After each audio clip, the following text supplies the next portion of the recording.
എല്ലാവർക്കും ജപ്പാനിൽ നിന്നും ഒരിക്കൽ കൂടി പ്രഭാതവന്ദനം. എനിക്ക് പിന്നിൽ കാണുന്നത് നെൽവയലുകളാണ്.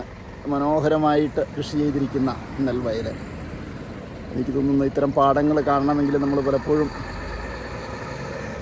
ഇവിടെ ജപ്പാനിൽ വരുമ്പോഴാണ് എനിക്ക് ഈ നെൽപ്പാടങ്ങൾ ഇത്ര മനോഹരമായിട്ട് ആസ്വദിക്കുവാൻ കഴിയുന്നത്. ഇപ്പോൾ ഇവയെല്ലാം നാറ് നട്ട് വളരെ മനോഹരമായി നിൽക്കുന്നു. താമസിയാതെ അവ വിളയുന്ന കാലത്ത് ഇതുവഴി വരുമ്പോൾ ഉണ്ടാകുന്ന ആ നെൽവയലുകളിൽ നിന്ന് വരുന്ന ആ ഗന്ധം, അതെല്ലാം പഴയ ഏതോ ഒരു കാലത്ത് കേരളത്തിൽ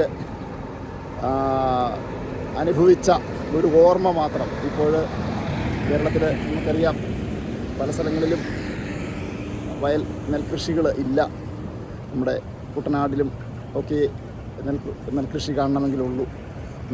ഞാൻ താമസിച്ചിരുന്ന കുടയത്തൂർ, കാഞ്ഞാറ് പ്രദേശങ്ങളിലൊക്കെ കാഞ്ഞാറിലൊക്കെ നെൽപ്പാടങ്ങളുണ്ടായിരുന്നു. ഇപ്പോൾ അവയെല്ലാം അന്യം നിന്നിരിക്കുകയാണ്. ഇത്ര മനോഹരമായ കൃഷിയെ ജപ്പാനിൽ ഈ പുരോഗതിയുടെ ഇടയിലും ഇവർ കൃഷിക്ക് നൽകുന്ന പ്രാധാന്യം എത്ര വലുതാണ് എന്ന് ഈ പാടങ്ങൾ ഇവിടെ അധ്വാനിക്കുന്ന കർഷകരെ കാണുമ്പോൾ നമുക്ക് മനസ്സിലാകും. ഇവിടെയും ചെറുപ്പക്കാർ വളരെ കുറവാണ്. എന്നാലും ഇവിടെ ആധുനിക യന്ത്രസാമഗ്രികളൊക്കെ ഉപയോഗിച്ചുകൊണ്ട് ഇവർക്ക് ഇത്തരം വലിയ കൃഷിയിടങ്ങൾ കൃഷി ചെയ്യുന്നതിന് അധികം സമയമോ അധികം അധ്വാനമോ വേണ്ട. അത്തരത്തിലുള്ള ആധുനിക കാർഷിക ഉപകരണങ്ങൾ ഇപ്പോൾ നമുക്ക് നമ്മുടെ നാട്ടിലും അവയെല്ലാം ലഭ്യമാണ്. ഇവയെല്ലാം ഉപയോഗിച്ചുകൊണ്ട് ചെയ്യുന്ന കൃഷി ഞാൻ ഓർക്കുകയാണ്. തൊടുപുഴയിൽ ഞങ്ങൾ ഫുജിയങ്ങയുടെ നേതൃത്വത്തിൽ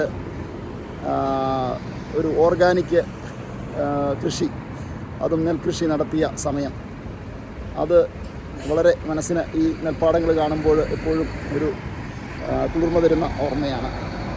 ഫുജിയങ്ങയുടെ നേതൃത്വത്തിൽ ഞങ്ങൾ തുടർച്ചയായ 3 വർഷങ്ങൾ നെൽകൃഷികൾ നടത്താൻ കഴിഞ്ഞു. ഇനിയും ഇത്തരം പ്രവർത്തനങ്ങൾക്ക് നാട്ടിലെ ചെറുപ്പക്കാർ ധാരാളമായി മുന്നോട്ട് വരും. ഇപ്പോൾ ഗവൺമെൻറ് നടത്തുന്ന തൂഫാൻ പോലെയുള്ള മദ്യത്തിനും മയക്കുമരുന്നിനുമെതിരെയുള്ള പ്രവർത്തനങ്ങൾ, അവയ്ക്കൊക്കെ കൂടുതൽ ഉത്തേജനം നൽകുന്നതിന് യുവാക്കളെ ഇത്തരം കാർഷിക മേഖലകളിലേക്ക് കൈപിടിച്ചുയർത്തേണ്ടത് അത്യാവശ്യമാണ് എന്നെനിക്ക് തോന്നുകയാണ്. അതിനുള്ള പ്രചോദനം നമ്മളുടെ സർക്കാരും നൽകും എന്ന് പ്രതീക്ഷിക്കുന്നു. ഒരിക്കൽ കൂടി എല്ലാവർക്കും ജപ്പാനിൽ നിന്നും പ്രഭാതവന്ദനം. നന്ദി, നല്ല നമസ്കാരം.